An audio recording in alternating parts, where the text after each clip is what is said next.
다니엘을 공격하는 총리들이여 기도 금지법을 만들어서 다니엘을 사자굴에 던져 넣어지게 그렇게 만들었습니다.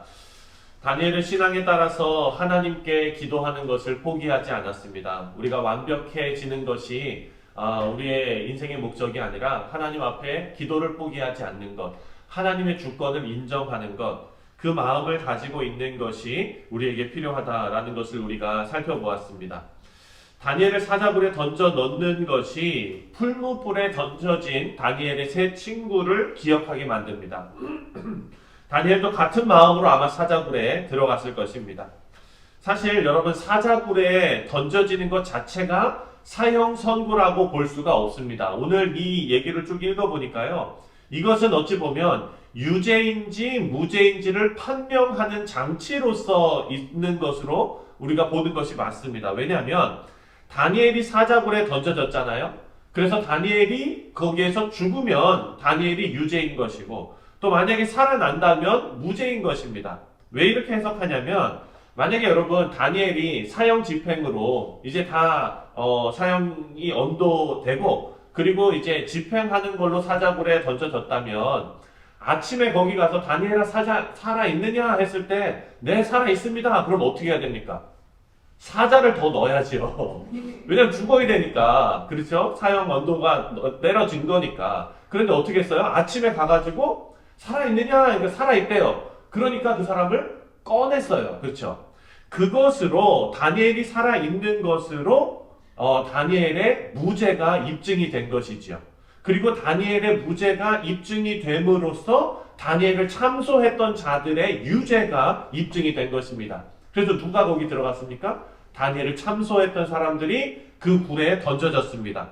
그곳에 던질 수 있는 명분이 왕에게 생긴 것이죠. 그래서 다리오 왕이 이렇게 말합니다. 20절에 다니엘이 든 굴에 가까이 이르러 슬피 소리질러 다니엘에게 묻되 살아계시는 하나님의 종 다니엘아, 내가 항상 섬기는 내 하나님이 사자들에게서 능히 너를 구원하셨느냐 하니라. 이렇게 물어보는 겁니다. 근데 여기서 뭐라고 물어보냐면 내가 항상 섬기는 내 하나님이 너를 구원하셨느냐라고 물어봅니다. 22절에 다니엘이 이렇게 말합니다. 우리 다 같이 읽겠습니다. 22절 시작. 하나님이 이미 그의 천사를 보내어 사자들의 입을 봉하셨으므로 사자들이 나를 상해하지 못하였사오니 이는 나의 무죄함이 그 앞에 명백함이오며 또 왕이여 나는 왕에게도 해를 끼치지 아니하였나이다 하니라. 다니엘은요, 자신이 살아있고 그리고 자신은 무죄하다는 것이 입증이 되었다라고 말합니다.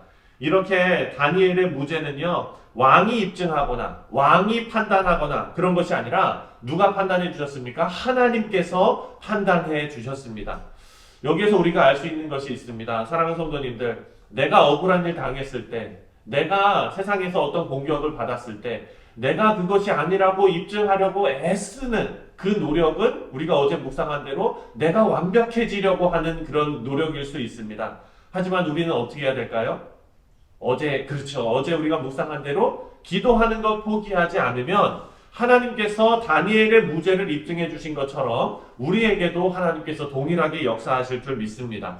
풀무불에서 살아남은 것도 사람의 힘으로 된 것이 아니었습니다. 그리고 사자굴에서 살아남은 것도 사람의 힘으로 된 것이 아니었지요. 하나님께서 하셨습니다. 이 일로 인해서 바벨론의 왕들뿐만 아니라 메데 바사의 왕인 이 다리오 왕도 하나님께서 세상을 주관하시는 분이라는 것을 알게 되었습니다. 재판관이신 하나님께서 다니엘의 무죄를 선언하시고 다니엘을 죽이려 했던 자들을 사자굴에 던져 넣게 되었습니다. 그리고 그들은 사자굴 바닥에 닿기도 전에 모두 사자에게 잡혀 먹었다라고 성경에 기록되어져 있습니다. 하나님께서 그들에게 유죄를 선고하신 증거이죠. 그리고 나서 다리오 왕은요, 온 나라에 조서를 내립니다. 26절과 27절 함께 읽겠습니다. 시작.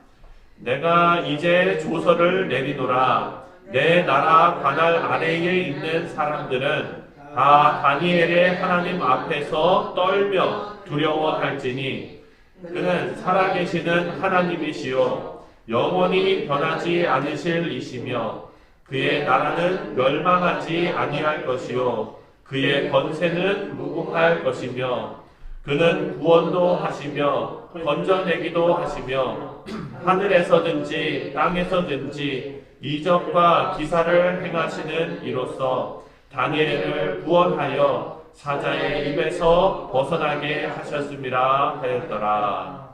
26절의 다리오 왕의 고백이 참 인상적입니다. 다리오 왕은 이방 왕이지요. 그럼에도 불구하고 다니엘을 살리신 하나님을 이렇게 표현합니다. 그는 살아계시는 하나님이시요 영원히 변하지 않으실 이시며 라고 고백합니다. 바벨론의 느부갓네살 왕 그리고 벨사살 왕도 교만했지만 하나님의 주권을 인정할 수밖에 없었습니다. 그리고 나라가 바뀌었는데 다리오 왕도 세상 권력 중에서 가장 높은 곳에 있었지만 그의 입으로 하나님을 영원히 변하지 않으실 분으로 인정하게 되었습니다. 6장의 마지막을 보면 다니엘이 메데 바사 이 시대를 지나면서 계속 형통했다라고 기록하고 있습니다. 28절을 보니까 이 다니엘이 다리오 왕의 시대와 바사 사람 고레스 왕의 시대에 형통하였더라. 사랑하는 성도님들, 하나님 앞에 기도하시며 하나님의 주권을 인정하시는 여러분에게 하나님께서 주시는 형통함이 있으시기를 주님의 이름으로 축원드립니다.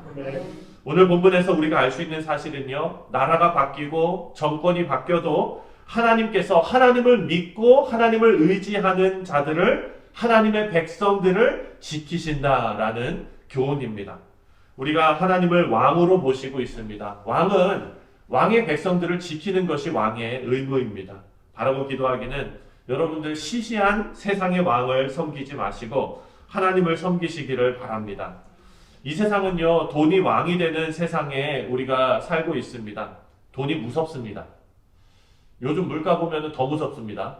그렇죠?